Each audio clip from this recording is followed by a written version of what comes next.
That music makes me want to get up and start marching. It's inspiring. Hey, everybody. Welcome to Conservative Ladies of America. We are live on YouTube. We're supposed to be live on my X account, and it doesn't look like we are. So I'm just going to share. I'll share the link after we get going here. But today I am chatting with my friend Jeff Myers of Save Oregon Schools. Jeff is a father and an activist and a researcher and a data guru. And he has, Jeff, I think you and I first met at the Parents Defending Education Conference in 2021. You were at that in DC, right? Yep, I was there. And I was a then we were full-on together learner. last fall in Orlando. It's where the Parents Defending Education brings parent group leaders from all across the country together to kind of network and brainstorm and things like that so that we can be more effective. And I've been a fan of Jeff's work and what he's doing with some of the research that he's found in education. And so I wanted to have a chat today to share with you all what's going on in education, because we've got some serious problems, systemic problems in the education industrial complex. And Jeff is very well versed on them and goes along with a lot of the stuff that Conservative Ladies has been sharing lately, especially with what's going on in Washington. And Jeff, you and I talked about this offline the other day, how similar Washington and Oregon and California, they all kind of go, they're all doing the same thing. Yep. Welcome. Thanks for taking the time to be here with me. Can you maybe just share with everybody a little bit about you and how you got into this in the first place? Yeah. No, thanks for having me, Julie. It's fun to talk about this. It's not necessarily always the fun, exciting, positive topic, but schools are important, and I think we could make a difference and get them back to a good place. I guess, yeah, my journey. I was just talking to my wife about this last night. We had an argument, a nice one, about like, okay, what is the beginning of this whole thing, and even her role in it, which I do support. And so about 3.5, 4 years ago, it really was just hearing about education, and like I have 2 kids in school, high school, middle school. So a few years ago, they were elementary and middle school, and I just heard critical race theory thrown out in a news article, and I had no clue what it was. And so I did what I usually do, which is I'm a runner and I do audiobooks. And so I just grabbed a book and said, that's how I'm gonna learn. Let's just pick a book on this topic. And it was just way over my head. And so I had to listen to it 3 times, and then finally started to get terms like what is pedagogy and critical theory and the different types of theories. Like, wow, this is mind blowing. And then started reading books and by other authors, and attended my first school board meeting, and then started to see that something in school, even locally here, doesn't look right. And then sort of after a school board race that my wife had helped out with, I got to know the person who ended up losing the race, and then we just started researching and finding problem after problem after problem, and I just could not stop, because I'm a data-minded person. I believe in integrity. It's like doing the right thing even though no one's watching. I've like tried to instill that in my kids, and I just don't see that happening in, I'd say, more district offices, state agencies. I still believe that teachers are mostly trying to do the right thing, but their hands are tied, right? That they're so limited in what they can and cannot do, and it's just frustrating. So I just feel like I'm called to keep doing this and use my data brain, my data-minded approach to thing, and I think like in terms of spreadsheets, and so that's what draws me in, and then trying to help people navigate all this information, try to build tools, write things that help people understand maybe what's at the root of what we're seeing, or So I'm now very committed.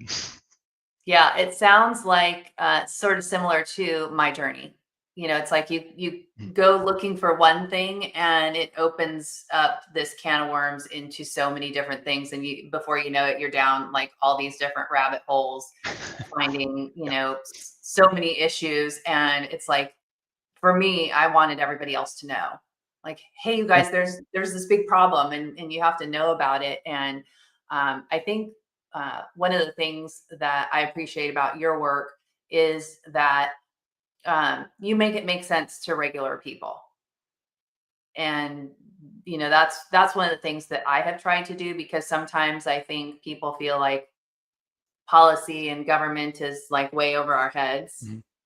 And so just making it's not supposed to be, that's not how our government was designed, but that's how it's become. And so if we can make it so people understand easily, then maybe they'll get involved and start taking action. Yeah. Yeah, well, thank you for saying that, because I feel like that's been part of my journey, was even learning. Like, I publish things on Substack and I post on social media, but I feel like I'm in this constant learning journey of trying to convey to people the right information at the right time and the right way, and not make it too detailed, because I can get into the weeds. And so it's funny to look at some of the stuff I've done in the past and what I do now, and I still see plenty of room for improvement. But it has been good to see people actually use some of the tools and information and be able to make sense of things, like, wow, I didn't realize we spent that much, or why are our teachers, such a small amount of our total staff, or what, Yeah. is that research really fraudulent? Like, yeah, it is. Yeah, so I'm trying to think of where we start. There's so many things that we're going to cover today, and so many rabbit holes that we can go down. And so I just want to say to those of you that are watching live, if you have questions as we are talking, or if we say something that triggers a thought for you that you would like to ask us, that you'd like us to address, please post that in the chat, and we will try to get to that. Or if you have feedback. But I'll share, Jeff, I'm going to share your Substack. But you recently posted an article on your Substack about another F grade for the Oregon Department of Education, and your fact check findings on the 2026 chronic absenteeism. Can you kind of break that down, and let's sort of dive into that? Yeah, no, I definitely would be happy to. So there's so I guess just to clarify, there was an article I put out that used that as an example of, because there's been multiple reports that I've found that are fraudulent. But let me take a step back. So I'll bring up and present on the screen, because I think some of the stuff is so obvious, that the fraud, that it will blow people's minds. But what I had learned, and it was last year, I was reading a research report, or a write-up on some research that our Department of Education had published. So the Oregon Department of Education, they'll get asked often by the legislature, hey, we pass a bill and we want you to research some topic, and then come back with what you found and recommendations. So, like, one example is they researched more recently the high school graduation requirements, and they looked at other states and different diploma options and came back with, this is what we found, and this is what the research says, and this is what we think you should do to make change. But if the chronic absenteeism one was back in 2016, they produced a research report and a plan, and it just didn't look right. I don't know how to describe it. It's just, maybe it's just over time, as I've learned, there's just some things that don't pass that sniff test, where you just, did it really? I mean, is that really the data? Is that really the right fix?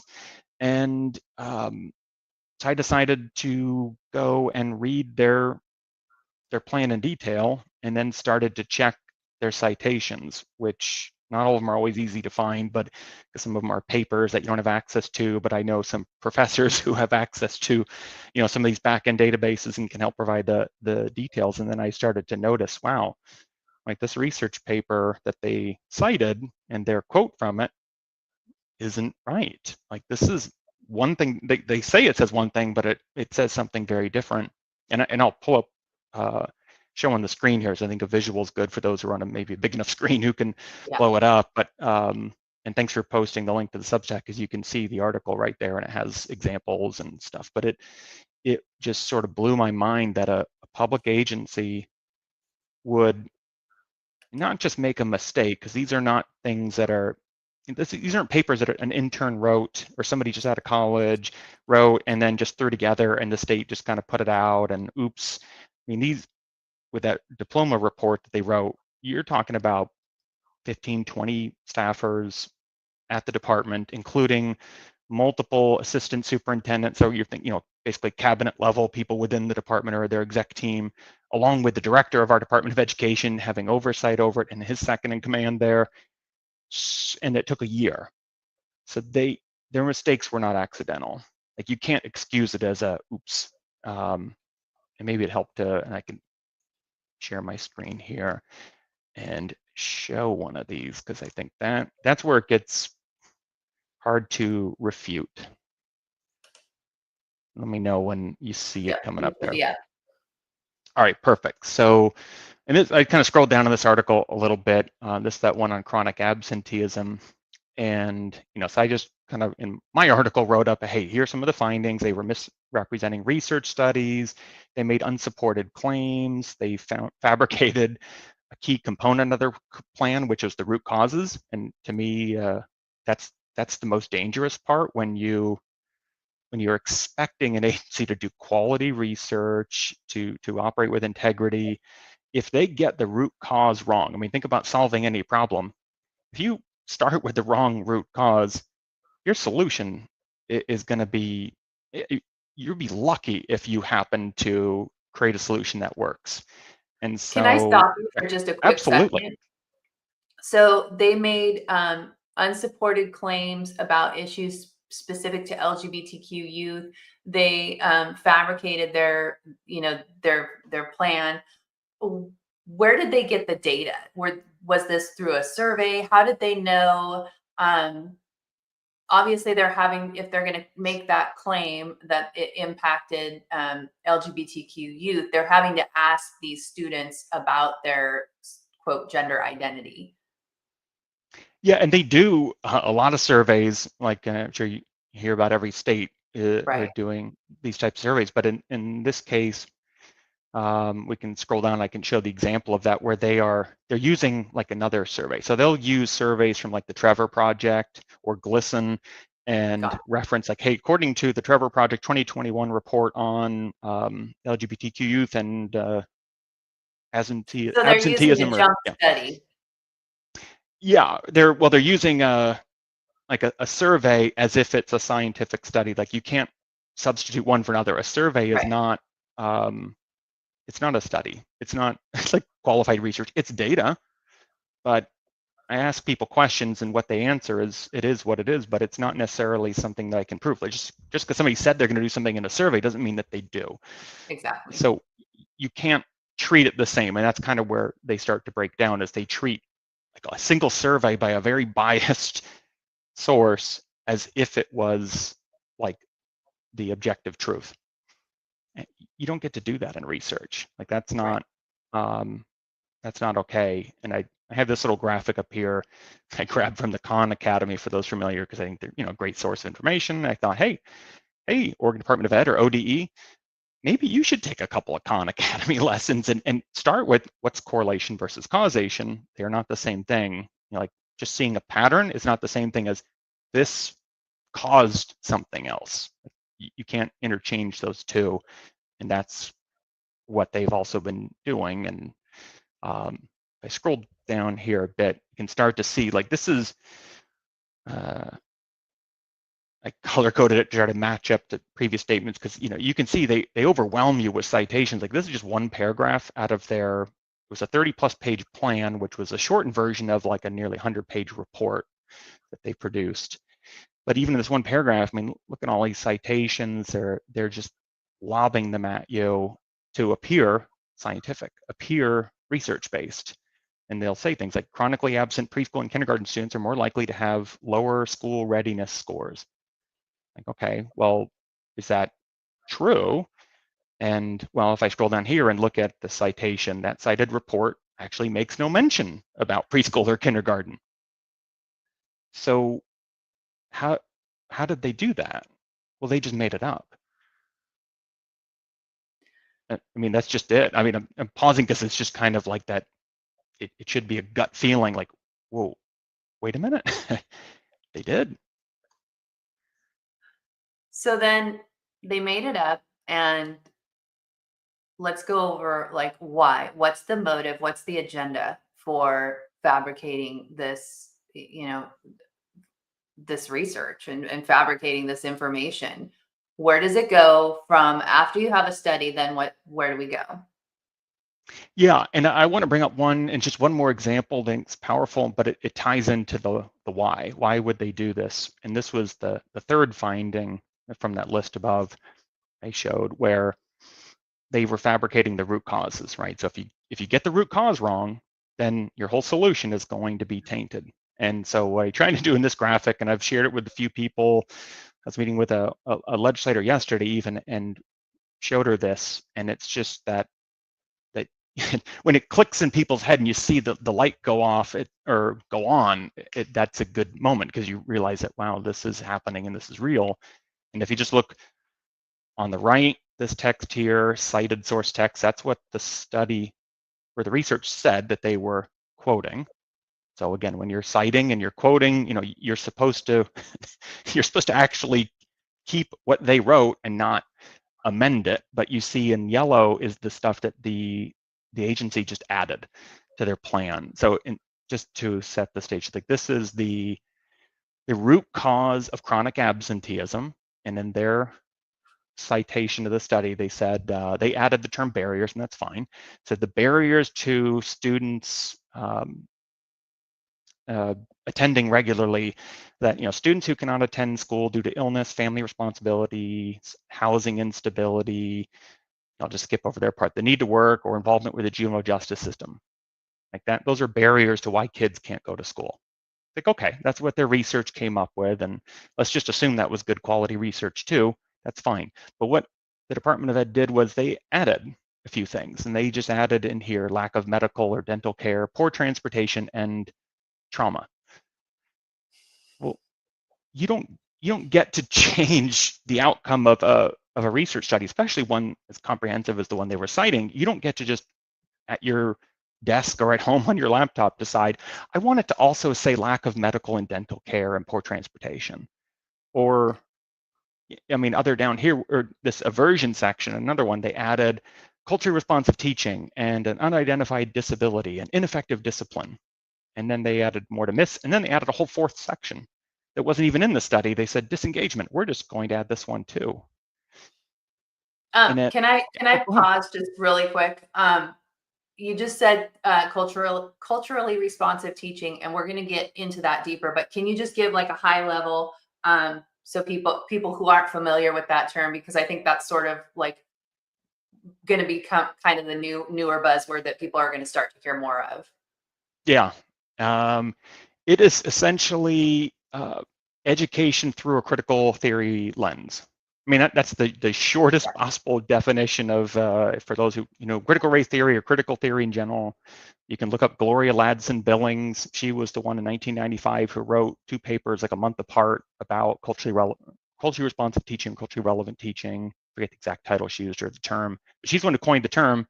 And it was very clear. It was about teaching through the lens of critical theory, whose decision or who's in power, who's not, anti-oppressive, all this stuff has spun out of this. So that should be red flag when you see culturally responsive teaching. To me, major red flag. Yep.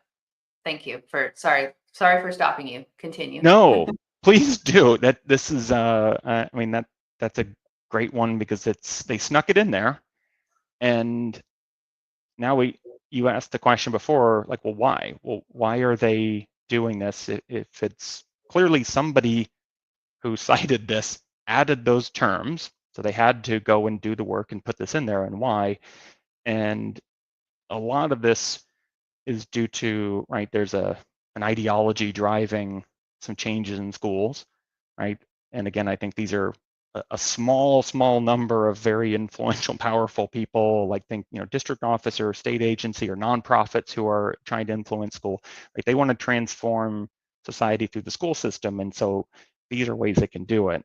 And the model that they're trying to implement is called a community school model. For anyone who hasn't, heard about whole child, whole school, whole community, forget the WISC model from CDC, or think full service community schools. It's essentially schools that are co-run by a nonprofit with community involvement, providing pretty much every social service under the sun for everyone in the community, not just students, families, and teachers. So and they happen to teach some things too, but also teachers are now educators and students are learners, and the roles can flip-flop to where sometimes the students are the educators and the teachers are the learners or educators. And It And it's not just those services are not just for the kids whose families can't afford dental care or mental health care. It's for all the students. Right. They're sold, and I've had some debates even with Republican legislators here in Oregon who think that school-based health centers are a good thing and they're helping the community because that's how they sell you on it. They'll target a Title I school and say there's a lot of need. Let's get a health center in there because the families, they can't just leave work every time the kid has a cough, and so like let's get them taken care of. And that's, in some ways it's like that's great. Like if you're helping families, that's wonderful. We don't want sick kids in school. We want them taken care of.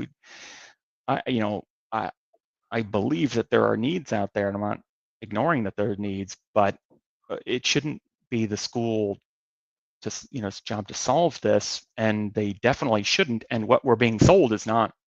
It's like a bait and switch. Like that's not really what the health center is. Maybe that's what it starts as, but then they start providing primary care to all students, vaccinations, you name it. Then they'll offer it to staff. They may start offering it to the families, but in the model is to implement it to where anyone in the community. And there are states like in California and certainly all over the country where they have those level of services in place already, to where you could have just some might be serving the homeless community, and they could just walk into the school and go get health care. I think Wait a that's minute. the end goal, Jeff. Yeah. I think that is how the extent of the services, they want it to be that way. Like the school is, I mean, that's whole school, whole child, whole community. I don't know which order it goes in, but that's the idea, is that this will be a one-stop shopping for all citizens, not just students. Yeah, absolutely. I hope it's okay. I stopped sharing because Yeah, no, that's kind fine. of talk through that.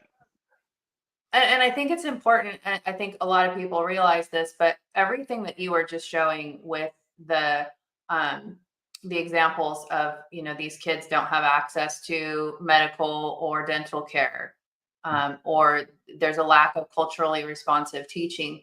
The solutions to those problems are all big money solutions, and they are often for nonprofit. The state is going to give a grant to some kind of nonprofit entity. It's honestly, I feel like it's just this big money laundering scheme. I agree. My wife uses that term a lot. She loves watching crime shows, and that's like she's like, that's money laundering. That's what they're doing. Like, yeah. I mean, it is. Yeah, you're right. So, if it's okay, I wanted to kind of circle back to the culturally responsive teaching, because we've been talking about Washington has, I don't know if this has hit Oregon yet, but Washington has a big push coming for mastery-based learning, which is based on culturally responsive teaching. Mhm. And we've got a couple videos. Joy Gerswald, who's our programs director, has done a lot of, she's gone down this rabbit hole extensively and produced a lot of content for people to find. So you can find that on our website and other videos on our channel. But what in the last legislative session, Washington had a bill for this to further the mastery-based learning agenda. All but 4 Republicans on the Senate voted yes for that bill. And the 4 that voted no were the 4 that I sent the information to about why this is bad. How do you think we change? I think, in states like Washington and Oregon, if the Democrats want to do something, they're going to do it with or without the Republicans. They don't need them, right?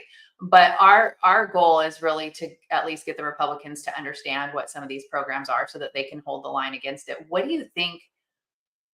Like, do they just not understand, or like it frustrates me that they vote yes. So what do you think is the disconnect there? Yeah, that's the $1 billion question. Right. And I'd say, even I don't have the data to back this up, but I would likely say the Democrats out there, or independents, whoever, don't also know what they're voting for, because just one brief tangent, like the people who are writing these bills and crafting these concepts and pushing it right there, they're not just coming up with it on their own, right? We're seeing this all around the country. Maybe some states are further ahead than others, but it's a coordinated push to transform public education. And part of the people behind this are groups like the Frameworks Institute, and you can go look them up. They are narrative framers. Like, that's what they do. They help to frame narratives. They help and maybe both sides of an issue, so that way they could present culturally relevant teaching, because they wouldn't want to just say, this is education mixed with critical race theory. Like, that would set off alarms for people. So we got to use a softer, nicer term. Of course, that term was coined years and years ago, but it's an example of where they'll use a nice sounding term, or they'll describe it in a certain way that makes it hard for you to say no, because they paint you in a box of, well, there is this disproportionate learning or disproportionate outcome really that's happening, where, say, Black students are struggling compared to Hispanic students, but then also even worse than white students, and Asians are at the top. So to level the playing field, we need to do, we either keep doing what we were doing, which isn't working and terrible and racist. So now we need to go do this other thing that we've recommended, and it sounds all nice and fluffy, and it's uses terms that sound really intelligent and research, and they'll say it's research based. And so people are like, yeah, okay, well, I don't want to keep doing the old thing that led to this racist outcome, because if I vote no, I'm going to be out of this job here real soon. So then you kind of naturally go with this fix that they're handing you, because you've trusted these people, they're in front of you, and you've built rapport with some. But to get to back to your question from my tangent, the easiest thing for these folks to know is, like, they've got to learn. It's like almost like we give a page of, if you see this term, that's a red flag. Like, I keep using that term of, like, you see culturally responsive or culturally relevant, fill in the blank. You should pause and go, well, what is that? Like, culturally relevant behavioral health care, or culturally relevant learning, or culturally relevant, whatever, driver's licenses. I don't know. Like, to me, it's critical theory based, fill in the blank. So how do the best thing that a legislator could do is say, well, for one, if I see these terms, I should pause and I should ask questions. And I know we talked about this before, but it's the questions are simple. It's not hard. It's just ask, how do you know that your proposed solution will work? Or how do we know that problem, we've fully defined that problem? Like, legislators could just ask questions, and they don't have to really even know the subject area, because, legislators, state ones, this isn't their day job, and they're talking about education one day, transportation, or maybe even in the same day, education, then transportation, then something else. Right. Just ask questions. Like, how do you know that's the right solution? Who else does it? What's the outcome? How do you know it works? Would you stake your job on it? They're going to be surprised, because they're used to not being asked questions, or they're being asked questions that are just leading them to the next bullet point, of their pitch. And if they have kind of those open-ended, sort of vague question, not vague, but just, kind of a high-level question asking them to substantiate their claims, they're going to have to do that on the spot. And most of them don't have an answer for it, because an answer doesn't exist. Yeah. They'll catch up, right? Because, again, these are smart people, and they're really passionate about what they believe. And Yes. like, Trump comes in and he wins the national election. I've seen some people think, get rid of the Department of Ed and everything will be better. Like, no, these people want what they want, and they've been playing a long game for decades. And so who's to say that just one election they're going to go away? No, they're just going to change their game. They're going to regroup, and they're going to attack states where they can still get further. Yeah, so we have to be prepared to ask those questions, and then be prepared to continue to ask and probe. And that's why I go back to that research topic we started with. Well, some of these things, again, just don't pass that sniff test. Or, right, we did social emotional learning, and then kids are now more disrupted, struggling more. Oh, we need more social emotional learning. Could you give me some information on how it's actually worked, and why you think more of it is better, or the transformative identity-based version is going to fix anything? Right. And yeah, so it's a tough problem, but asking questions is the easiest first step. Well, and you bring up a good point. Like, if the SEL, that kind of started as it was for sort of the special ed students, right? It was for, kids on the spectrum, or socially, It was actual, they sold it at least back then as teaching kids these social skills. And then it got, I think that was sort of their foot in the door, right? Yeah. And then for the agenda, but for, parents like me, I had two kids with IEPs that were in, getting special supports and things like that. And so, oh, social emotional, that sounds like good, because they kind of need those supports. But now, all these years later, looking back, it's like, oh my, we had no idea. And like you were saying, they kind of add to it. Oh, we need more SEL, but this new SEL point, version 5.2 has this gender identity component that we didn't have last year. And Right. so they're constantly like adding the latest and greatest woke thing to it to sell it. Yeah. I mean, that's what transformative SEL is. Again, and under the hood it's a SEL through a critical theory lens. I mean, that's like, it's funny how it's like people keep saying, or they said years ago, the story was, we don't use critical race theory in schools and we don't teach that to kids. Like, no one's expecting you're teaching CRT to kids. You're using it. And then it was, well, we want to teach appropriate history, right? We got to teach our racist past. Like, yeah, we did that. We don't need CRT to do that. And then now it's not even CRT. It's just critical queer theory, critical race theory, critical gender, it's critical everything theory. And that's just sort of accepted that this is how we can analyze any situation, any problem, any curricula. We're just continue to be sold the same thing, just repackaged in different ways and made to sound nice and fancy and good. And it's harming kids. And the reality and the data is bad. So the root of all of this is it's all really money driven, right? And of course, there's the communist agenda. But who are the people that, as you've been digging into all this research, who are the people that are doing this fraudulent type of research that are selling it then to, the policymakers? Yeah, well, like I said, it's our own agencies.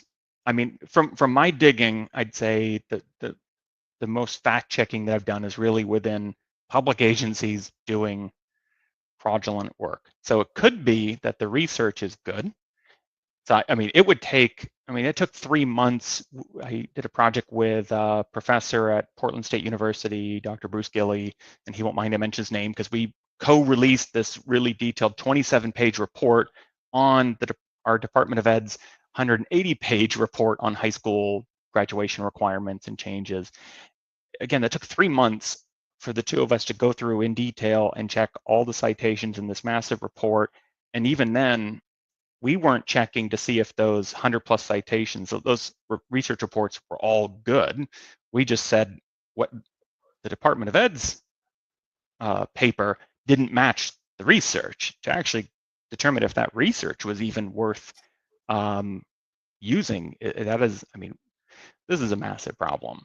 So they were citing other people's research, but they weren't necessarily citing it correctly. They might have been manipulating it to say what they wanted it to say so that they could get the funding for the program that they wanted to push through. Exactly. Like overall, like I mentioned, that one line in the chronic absenteeism report where they said, well,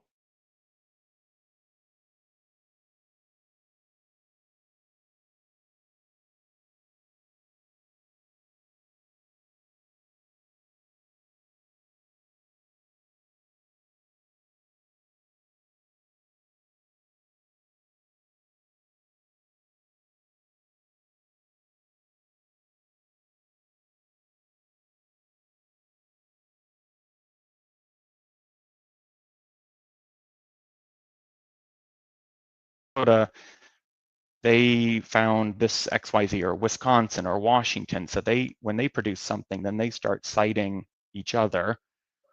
And school districts will also leverage those reports. So they'll point to, well, the Department of Ed said this, or they release guidance on gender expansive students. And so then we, as a district, cite that as far as why we're changing policy. So there are groups like the Learning Policy Institute that are nonprofits that produce research. if you really go, I've gone down into the weeds, but there's at the federal level, we actually have, they call these research education laboratories or labs. There's 10 of them around the country, and they're on 5-year contracts. So there's a company called WestEd and American Institutes for Research or Institutes of Research. I know it's AIR, AIR. And so these companies, the nonprofits primarily, will get these contracts and they'll run a lab for 5 years, and they do research and they partner with other nonprofits and other organizations or even colleges to do research paid for with federal dollars. And I would question some of what they're producing too, because some of these groups like WestEd and AIR are very radical and are in line with like Teachers College, Columbia, and others that are producing, I'd say, is bad research or flawed research or misrepresenting what they're finding. And so this is I cannot underscore how massive a problem it is, and there is really no oversight or any tool yet today we have to deal with that. Because once they get it out there, then what? This research just is there, and then others will cite it, and then until they retract it and it's exposed and there's consequences, this stuff lives on. And so that's kind of my current mission among many, is just to expose this research fraud, even if I can just target the areas where I dug deep enough in Oregon to show it in examples. But I'm trying to highlight and get changes made so that we can, at the very least, get these pulled. And then that, I think you kind of pull that thread, and then others that have been citing it or using it, it starts to unravel. Yeah, so I want to go down that road about your legislative proposal. Before we do that, though, I just want to put TZ Burton's comment up here on the screen. Tennessee is run by Republicans, and the same problems are plaguing their schools. It seems like a nationwide problem, and that's absolutely correct. And when I moved to Florida from Washington in July of 2023, the 3 weeks after we got here, I went to my first school board meeting at the conservative school board, and they were pushing mental health into the schools. And there was like this big funding item on the agenda that I made a public comment against. And so that kind of was the beginning of my digging into Florida education. But we have the SEL here. It's called the Resiliency Toolkit.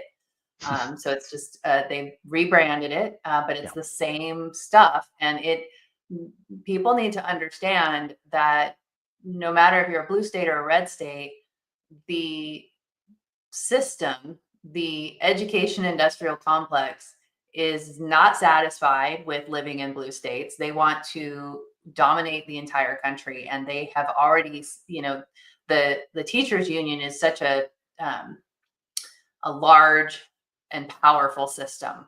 Mm-hmm. And they are really kind of the drivers of all of this. So if your state has a teachers union, which it does, you have a lot of these problems, and they're kind of the big drivers of that. So Jeff has, with this fraudulent research, has come up with a piece of legislation that he's going to present in Oregon. And I actually reached out to a legislator in Washington state that's interested in possibly sponsoring this bill as well. So Jeff, tell us about what your legislation is and what it would do.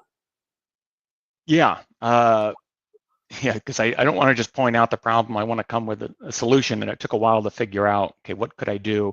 This was the first legislative concept I've ever tried to write and put together. So this has been a learning journey at the moment of trying to figure out, what do I do?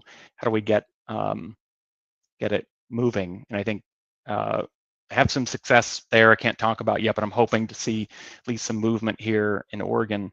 The idea is simply this: research fraud is a crime, and it should have consequences. Which is kind of funny to say. You'd think, well, that's, if I just step back a bit and say, in Oregon, when I started to find this fraud, I didn't just post on a Substack and kind of hope people read it. I sent it to legislators, I sent it to D's and R's and I's, everybody, and just said, hey, this is a big deal, especially when we did that detailed 27-page report, and I did a 2-page summary, because I know they're not going to read the 27-page report. No one's going to read that one. But we had to have that to then write the summary and try to get it out there. And I'd say I got nearly no responses from the legislature who I thought would care, because they're the ones calling for the department to write these reports and bring them back to them for future legislation. And then when they don't act quick enough, they get bypassed, which is a whole nother story. But I would thought the legislators would care. Of the few responses they would get, they don't know what to do. Like, I don't, because this is just such a weird problem of like, did they really produce fraudulent research? And I don't know what I ask them about it. And so I decided again, like, let me try. Let me just see if I can report it myself, because it should be a crime. I did some looking around and thought, well, there's no law in the books that says, hey, don't produce fraudulent research. So I found a misconduct law that maybe would fit, and possibly others. And I went to the Attorney General's office, who then who pointed me and said, well, we don't do that. Go to the Oregon State Police.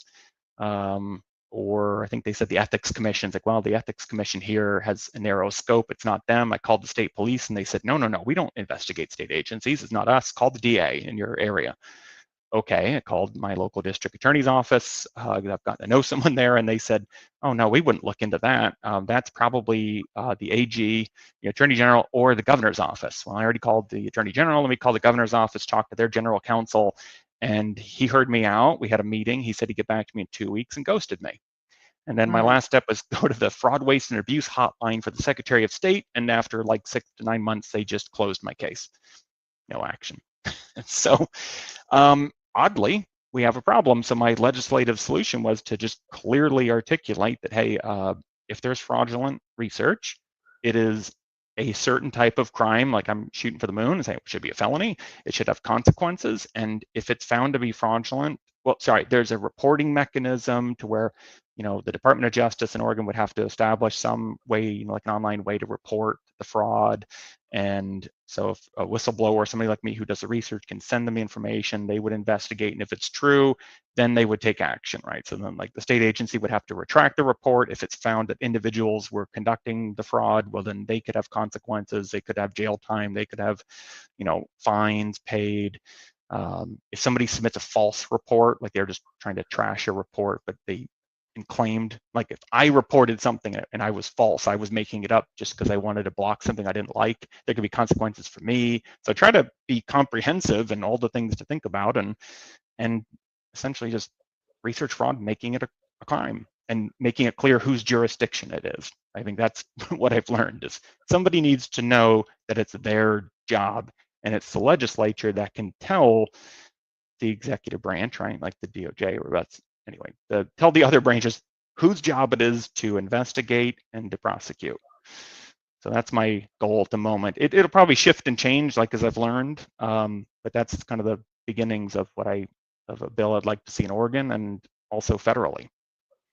Yeah, what I think is so cool about it, and what I want people to recognize, is that you're not some policy expert. You're not someone, that has some special degree or certification, but you saw a problem and you wanted to come up with a solution. And so you've done the research on, and obviously spent a lot of time on this project, because you see it's a big problem. And so I just want people that are watching this, either live or on replay, to just know that we are all just, we're citizens trying to fix a problem. And if we don't do what we feel called to do, when you see a problem, then you kind of have this duty to do something about it, tell other people, look into it, find a solution. But back to your specific legislation, this research that these state agencies are doing, the fraudulent research is funded by taxpayers. Mm-hmm. Any research, whether it's fraudulent or not, it's funded by the taxpayers.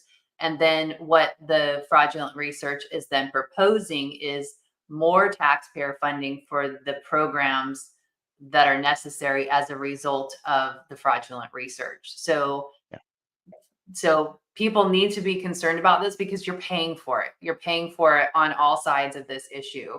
And at some point, we have to try to find ways to stop the bleeding of the American taxpayers. So I think it's great. I think it's a great place to start, especially in states like Washington and Oregon, where you have these Democrat. Are you guys a supermajority in Oregon? They just got it.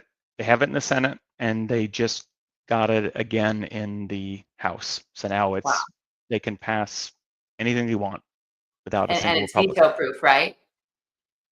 Yeah. Yep. Washington came really close, but they didn't quite get the supermajority, but they have both chambers. And I don't think the governor would, he's new governor is going to also a Democrat. So I don't think they would have any problems with that.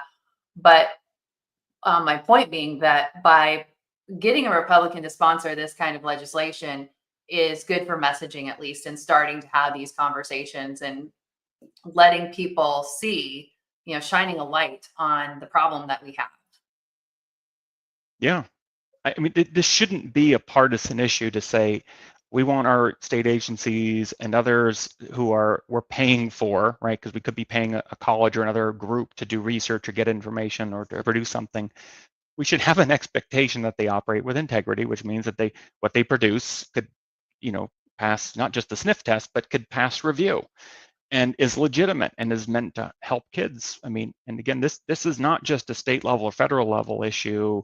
Like I was just talking yesterday again, somebody else using the example of in my local school district, and we'd hired a company that it was a 2-person consulting group that was going around the state and being hired by all the school districts to review their SRO, right? The student resource officer, basically cops in schools. They're reviewing that program at every school, and every school they visited, the school ended their SRO program. So they were removing police from schools, and it's like schools are already disruptive and there's violence happening, and now we're just making it worse. Well, they came to our district and we got ahead of this a little bit, and we got them to at least change their recommendations, not be just get rid of SROs. But in reviewing the report that they delivered to us, was very similar to ones in other districts, and it was, again, fraudulent research. And you'd say, wait a minute, this isn't right. You're making a claim, you're mixing correlation and causation. This is faulty. And I reported to the school board and the superintendent, and they didn't care. They know me, and they just ignore. But this person who produced this report is now in the governor's office as her education initiatives advisor, and it's just, to me, it's just shady. She was in the office, then became a consultant, got all these contracts to end all these things, and now back in the new governor's office. Her name's Pooja Bhatt, and I have no problem saying that because she knows that I've looked up her stuff and reported it, and it's a problem. Not just it's hitting everybody. And so, Right. like, when you see things like we need to get rid of police in schools, or we need to go to restorative practices or restorative justice instead of traditional discipline and high expectations, or we need to implement culturally relevant blah, or social emotional learning, but the transformative, the really, the version 10 new stuff, it's not based in evidence. It's not based in real research. This is, if the research existed, they would have cited it. Like, Right. these aren't dumb people, they're just ideologically in another camp. And so that gives them the ability to make changes because they just believe this is right. And but you don't get to do that. And so I'm sure this is hitting red states, blue states, everywhere in between. It's just at different levels, different times. But none of it, again, if this stuff worked, the research would be there, and it doesn't work. And so it's everyone's problem. And we would be seeing some kind of results, Yeah. right? But instead, and you and I were just talking about this before we went live, instead of seeing any kind of results in the education system, we are seeing the academic testing scores plummeting. Kids Yeah. are not even, they're graduating without knowing how to read, which is all a part of this mastery based learning thing. And graduation pathways is dumbing it down so that kids who aren't meeting standards have another way to graduate. You touched on the the um, the restorative justice practices, which those don't help students either.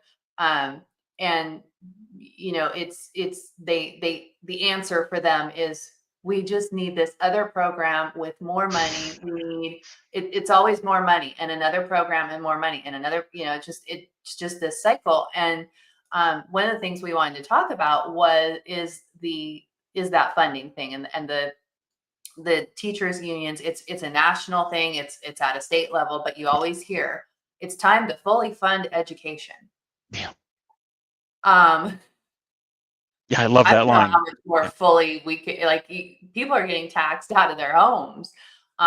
Education, at least in Washington, education is the biggest, receives the biggest portion of the state budget. And then they, you get through all of your policies, you get extra, Mhm. grants and funding for different projects. And Jay Inslee, the outgoing governor of Washington, just released his budget. I think it's a proposal. I don't think it's necessarily in stone. It's his proposed budget for the next couple years, right after he's gone.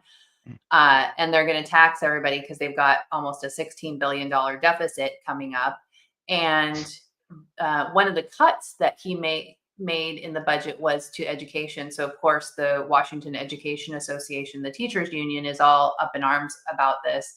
Mhm. And you even get Republicans that will vote for fully funding schools, more money to the failing schools. Can you go a little bit deeper on that specific issue with people so they really understand where we are with school funding? Yeah, I love to talk numbers. So let me bring up, I'm just going to bring this up because I think I built a dashboard again because I'm a data geek here, but one of my goals is to help again arm people with information. So this is a public dashboard, and the goal, I'm trying to make it a little bit bigger, but if you're looking on a phone, sorry, probably hard to see, but I'll kind of talk through it. But this dashboard, again, it's out there for anyone to see. If we can give a link to it, or we can follow up later, or you can always email I'm me, going to put Jeff. a link on the Okay, screen. I'll just put my email out there because I don't care. It's just jeff@saveoregonschools.org. That's my email. You can let me know and I can point you to it. But the idea here is you can look at the total expenditures per student or per pupil, right? Same thing, over time for your state and compare. And this is a very powerful piece of data right here, and it's all using, there's a National Center for Education Statistics. It's same data. Whenever you see anyone talk about school funding, they're all going to the same source that I went to. So, and the way they adjust for inflation, I did. So as much as you can trust me, I guess you could always compare my data to the NCES and you'll see that it matches. But the intent here was to show over time, how is school funding changing? Sorry, my screen refreshed. I opened this a while ago. But when you first land here on this page, you'll see that I've picked a few states just to start with, and you can see how their funding has changed over time. Again, can't say this enough. It's adjusted for inflation. You can uncheck it and just say, give me the dollars in that current year. But everything's adjusted for, call it for fiscal year 2022. If you're wondering why is the data stop at 2020, 21 and not more current, it's like there's just a lag for these groups to get the data to the NCES for them to publish. But it gives you a good chunk of about 23 years worth of data where I can see how has spending changed, right? So sorry, that's my lengthy intro to this. And I'm just going to uncheck a few of these states, but you can see this, and anyone can do this. You can compare whatever states that you want, but I'm just going to uncheck some of these other ones and just look at Oregon and Washington here. And so, okay, so how has spending changed over time? Again, adjusted for inflation, say, well, way back in the 98, 99 school year, Oregon and Washington actually really close. And like, I'll just, we'll use Washington. Say Washington was spending a little bit less than Oregon at $12,793 per student. And then you can kind of see it rose for a while until 2009. That was the year, so that was the 2008, 2009 school year. And then both Oregon and Washington just dropped. So there was a big change and funding dropped. And that's a national trend where you see funding drop. But then in the 2012, 2013, that was the floor. Again, same thing you'll see in other states. And then this rise, a very dramatic rise Wow. ever since. And to where now Washington outpaces Oregon, and I'm sure adjusted for cost of living, that's probably appropriate. But where is school fully funded? You tell me. Like, so now we were down here. If you hover over, you can see. So we were at 12,699 in 2020, 2012, 2013, to now we're at 19,200 291, which is a 46% increase since the earliest point in this data. Where do we go? Like, where's all this money going? Yeah, what's the top? What is fully funded? Right. And like, where did all this go here? Where do we need to be? And I can guarantee you that especially with the increase in funds, the one-time use funds that were coming through the pandemic relief funds, in Oregon, I know we passed a corporate activity tax that added about $1 billion to every school year in I think it was passed 2019, if I remember right, 2020, 21, trying to remember when the money kicked in. But you're going to see this continuing to rise. To what end, right? And Right. I do want to just bring this other one up, and I'll make it a little bigger on the screen because this is something that I wanted to look at and show people because I thought it was important. So I don't know if everyone else agrees, but I thought, you know what? The number one expense for school districts is staff, right? It's the employees, salaries, benefits, et cetera. So then let's just look at Oregon and see the staffing as it's changed over time, right? So we saw the total spending, and now let's see the staffing changes over time. And here we can see teachers used to represent 50%, just over 50% of total staff in the whole state for school districts. Now teachers represent 40.2. Why? Why did we lose?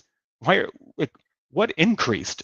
Why are we having so few teachers? And this explains why we have large class sizes, even though funding keeps going up and teachers are complaining about pay. It's like, well, because the money's not going to hire more teachers. In fact, we're hiring fewer and fewer teachers compared to the number of students, but we're adding other. And it's not like administrators. I know that's one data point that's out there a lot, unless you use a very broad term for what is an admin. But it's honestly, for Oregon, it's this other category that are, they're not aides, they're not librarians, they're not central office staff or principals and vice principals in schools.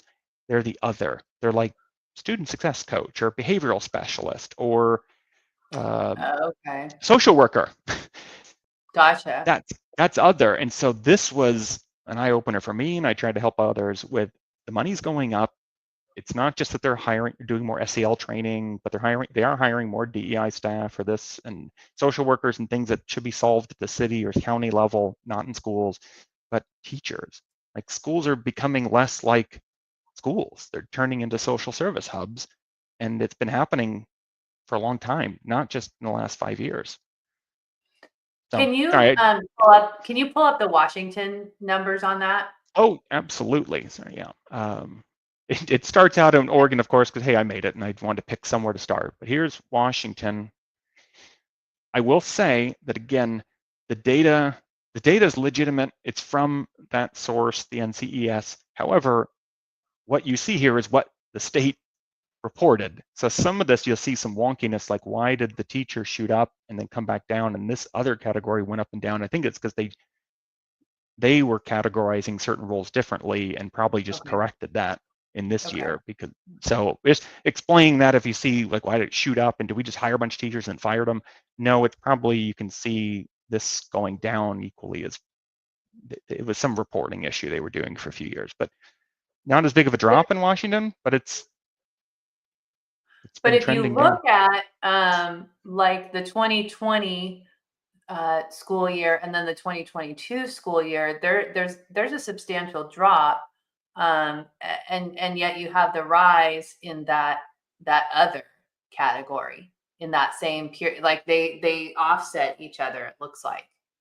Yeah, and it's, this is state level. Actually, if if I scroll to the right, you could see that you could look at a district level. So I can see not just state, but let me break down and see the Washington and pick a district there. And yeah, let's pick Seattle. Let's just see what those guys are doing. And here I can, is it this one here? Yeah. Yeah. There we go. And you can even uncheck this just for the details. Like if you don't want to see these other roles, like I don't want to see, media support staff. And so if you don't want your chart so busy. But yeah, this shows you how Seattle has changed. And they've got the same, so there must have been some way they were reporting other roles. And for a while they were calling them teachers, but now they're not calling them teachers.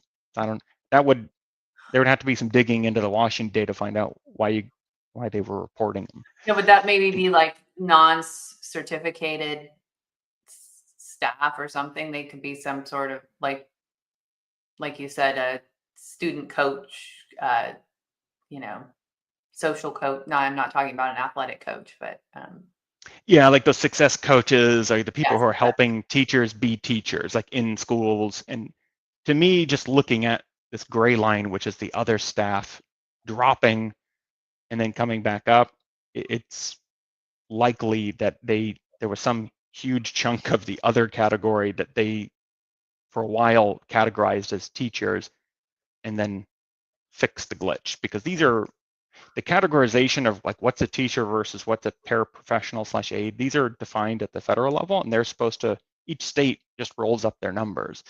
So somebody okay. just, to me, it's kind of funny, like how could this go on for several years where if there is a So data the issue? red line, the teacher's number is probably kind of accurate, but all this other stuff, maybe it's hard to really know where, because some of those figures are staying pretty much the same, which you think most of those roles are static. They don't increase the number of administrators necessarily every year, so that might make some more sense. Yeah, to me, yeah, I would think that these other numbers are probably right. It was some misreporting of other, maybe whatever this other thing is. Somebody, I Yeah. have to go and do a dive, like, okay, what roles got switched and why, and then was fixed. But if I look at like aides and you see that kind of trending up over time, that's probably accurate to where aides were 10% of staff, it dipped down, lower to 5% or a little over 6% of staff to now they're representing 12%. So there's definitely been an increase in Seattle of hiring more aides. It doesn't necessarily tell me anything. It's a data point, but that to me, again, as staffing is the number one expense, if you want to know where your dollars are going in a district or at a state level, look at staffing. Yeah. It's not buildings. It's not, that's a lot. I mean, capital expenses are a lot. It's not buying Chromebooks. It's not buying new curricula. Staffing. That is like 85, 90% maybe of their spending, maybe 80, And 85. so I have to go. what's the answer to, like, I think citizens are inundated with this idea that we have to fully fund schools because we're not already, and just in looking here at this data that you put together, which is an amazing tool, by the way. um like we said just a few minutes ago, what is fully funded? Like, we've seen Yeah. the funding skyrocket. So if we're not there now, what does that look like? How much more does that look like? I mean, it feels to me, in just the 3 years I've been engaging in state legislation, that there is no end. I mean, the education got a lot of money during COVID with all the Mm-hmm. ESSER funds and things like that. And once those start going away, then they start crying, oh, we still need, they still want that money, right? So they'll find Yeah. something to spend it on. Um, I mean, what are your, like, TZ is commenting, it doesn't seem like we can stop this. Are we so far down the rabbit hole that we can't get ourselves out? And that's kind of like my question to you. What are your thoughts on that? Because to me, I'm like, what's the end? What's the end to this? Yeah. It does seem like a never-ending battle or a no-win situation, but to me, there's hope. Even if the legislation doesn't pass, it opens the door to conversation. It opens the door Yeah. to like, why aren't you okay with blocking research fraud? Or, this example, again, anyone can pull this up, and you can pull your state up and say, okay, Alabama, how does that compare? And these other choices, not that, if anyone wants it, you could see instruction spends. I can say, instead of looking at all expenses, give me just instruction or a non-instruction, and you can see how that's changed over time, or support services. But and that's just going up and up and up.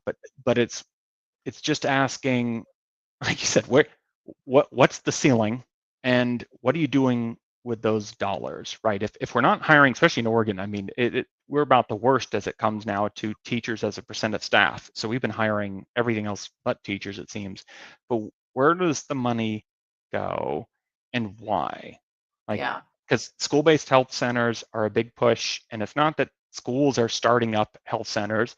Generally, they may fund it, but most of the time these are nonprofits. They're getting their funding at the federal level or state level. Maybe the district's kicking in, but more the schools are giving them space, and then they're operating health centers in schools. But there is a cost associated with that, but there is a cost associated with a lot of the crazy things they want to do. And we just have to ask, is that money well spent?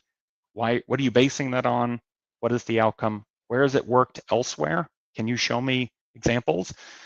Can I talk to them? It's we have to just start asking questions and using data like this that's irrefutable to say, look, you've been getting the money. If the teachers aren't well paid, shame on you, school districts, because you've been getting all this money. Where'd it go? It's not. This is way outpacing, again, the cost living. I mean, this is adjusted for inflation, so they can't just say, "Oh, it's inflation." It's no. Okay, well, let's turn off the inflation, and I can see what. Oh, look at that charts. Now it, the ramp is even higher because I'm not adjusting for inflation. So, yeah, the actual dollars in terms of the year, it makes it look more dramatic this way to say, wow, we've almost tripled the spend in Washington, but it's like that's time value of money, and inflation does change buying power. But so the data's good. Well, it's real. Spending has gone up in Washington in this span 62% from 1998-99 to the 2020-21 school year. Where did that go? What did you do with that? And our outcomes have tanked. Like if you had a graph that you laid over on top of this one showing student outcomes, you'd probably see that the graph goes, it's like it would make an X. Yeah, like here's our statewide assessment data I did for Oregon that shows it's a smaller range of school years because we changed assessments before the 2014-15 school year, so you kind of can't really compare those results easily to these, but you just see like this trend down.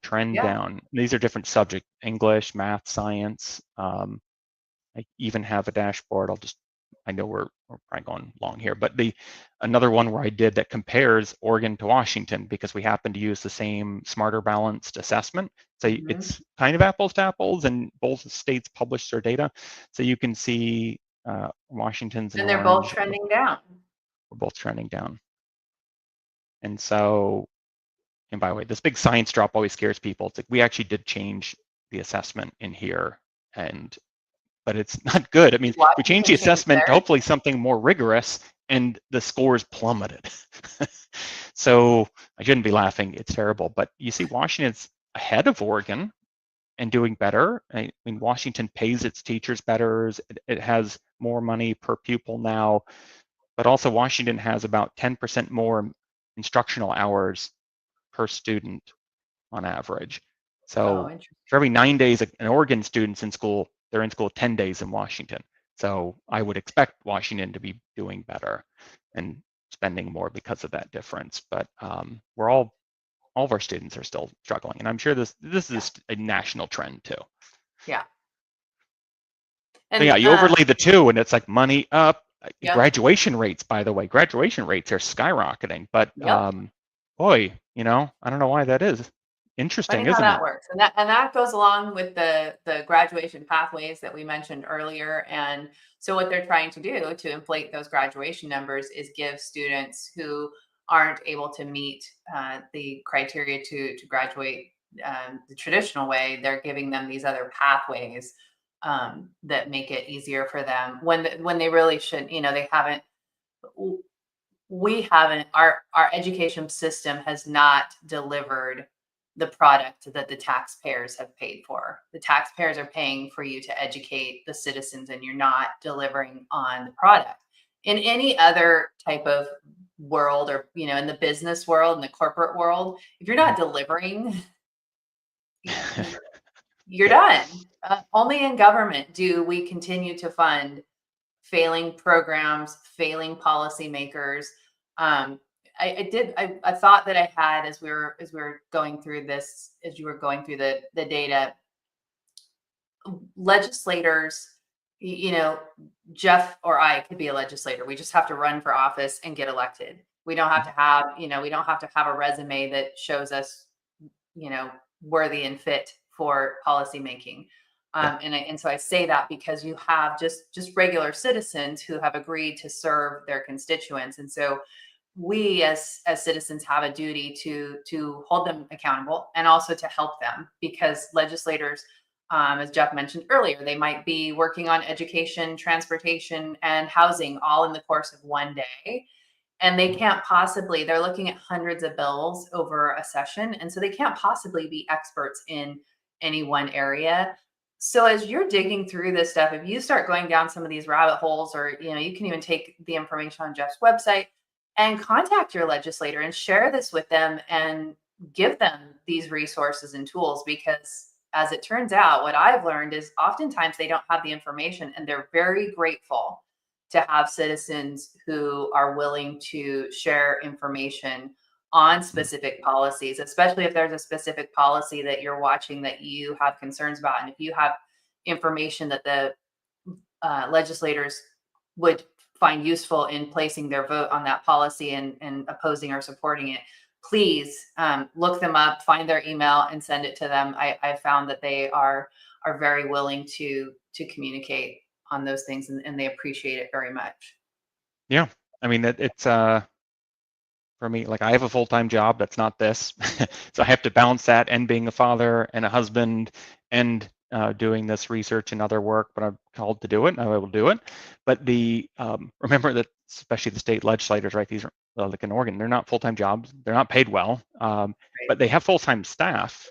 I believe so. I think they all have like a chief of staff or somebody like that. Would be a good person to connect with, because they're the ones who then help prep the legislators. But yeah, they, like you said, they're very happy to get information, and they will tell you, especially in Oregon, there is a line at the door of these nonprofits that are all pushing the same thing. They're all coordinating. I could go on and on about the Oregon Partnership for Education Justice. I think that's what they call it, Partners for Education Justice. It's a group of the same nonprofits that all push and have the cycle of, we push for things that then give grant funds that we get, and then we use that in turn to do more lobbying and more pushing of what we want, and maybe help kids along the way. That's a crazy another story, but they're there and they're getting all those meetings with these legislators and taking up all their time. Be another voice in their ear, give a voice of reason. They want to hear it. They want to hear the other side. All they're hearing is one thing, and if that's all they hear, that's what they're going to keep voting and doing. And we just have to be a voice of reason and throw That's a such wrench an in the work. important point, and it reminds me, the very first bill I ever testified on in Washington State was on. It was a Republican bill, which they don't very often get hearings in the committees, and so I wanted to testify on. I testified on Zoom and in support of the bill. And what I know, it was such an eye-opening experience, and I think it's what really made me passionate about legislation. Is there was a line out the door of lobbyists and union groups and all of these special interest education people to testify against this really good bill. And I was like, I'm the only one here supporting it. Like, where are all the conservatives? Where are the where's our side? Yeah. They're not there. They're running their business. They're, getting their kids off to school. They're, whatever conservatives and Republicans are doing, that's where they are. They're not, these unions, and these, like, you've got, the education system has so many different groups. Like, they've got the PTA organization and the union, and all these different other groups. You mentioned one, I forgot what it was called, but some educational justice or something like that. Yeah.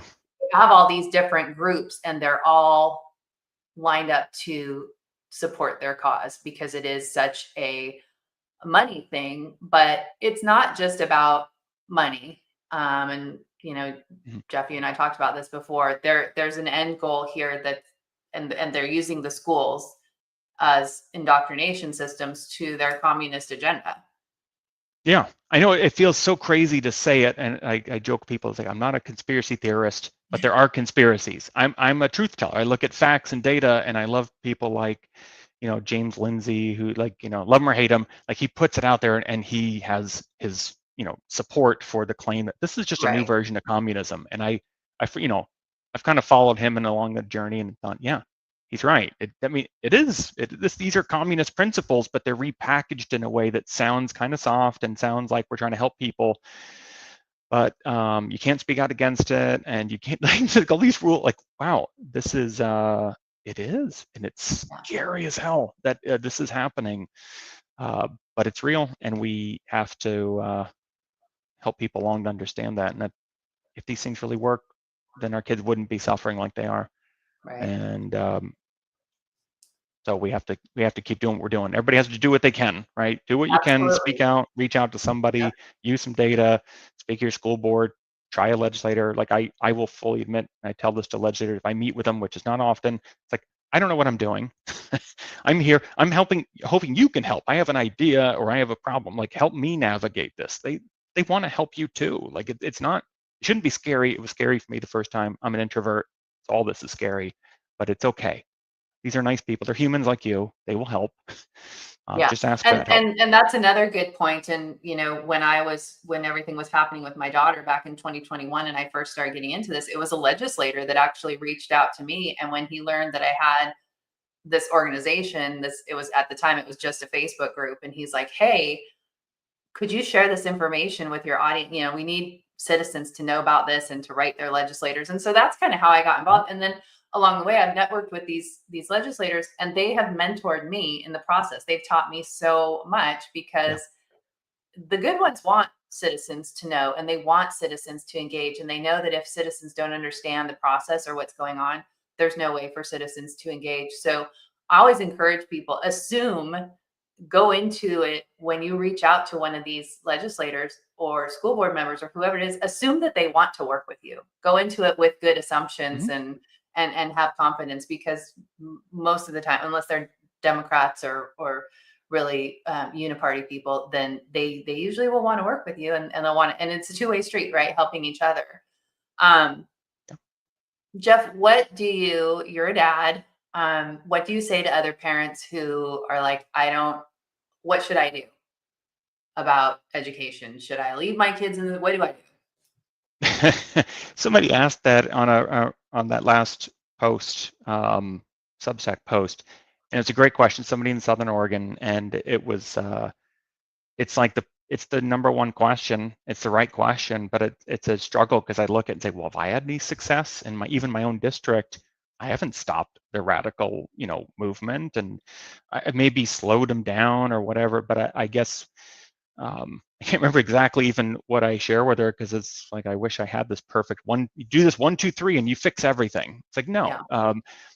Part of it's just, and I think that they were already organized. So, and organized, that's such a hard term. It makes it think like you have to have some massive thing. Start a Facebook group. Just put something out there and share information with one another. If you can find somebody who's willing to lead, and kind of help organize, trust me, parents love to come together and talk and share. And that's when we really learn, is through each other. Because I might know what my 2 kids go through, but our district has like 50 schools, and every teacher's classroom is honestly different. And again, many teachers are out there trying to help your kids and prevent the bad stuff. I do believe that.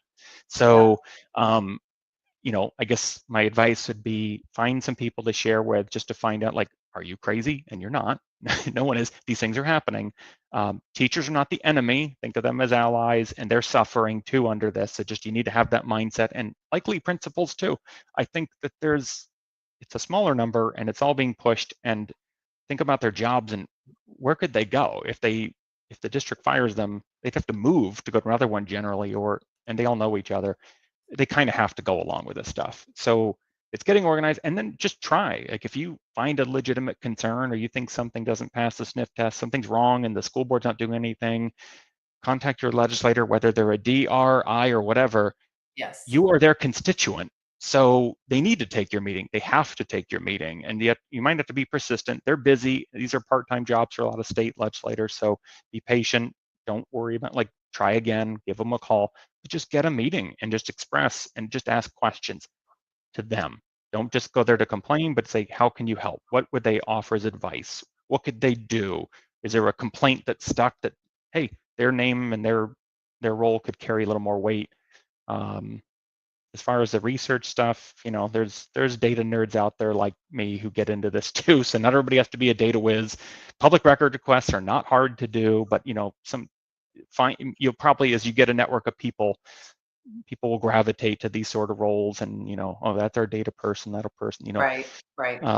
But I wish I had great advice beyond that, because our parent group kind of started and fizzled, and it's not, it's been a challenge. And but other options like homeschool and private school are out there, but my kids to go to public school. I have a reason and a story behind that. Please just don't shout at people and say homeschool your kids. That's about drives me nuts the most. I would if I could.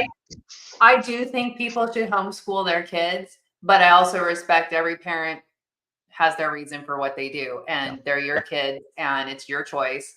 But the majority of parents, who are like, well, I don't want this happening, and I don't, I want to protect my kids. Well, okay, homeschool. And present them choices. That's my quick answer. But at the same time, but we can't browbeat people who are like, it's right for me to leave my kids in public school. Okay. I mean, that's your thing, right? So, especially if for those of us that, talk about parental rights, well, they're your kids. It's your right to decide their education. So and defend your rights.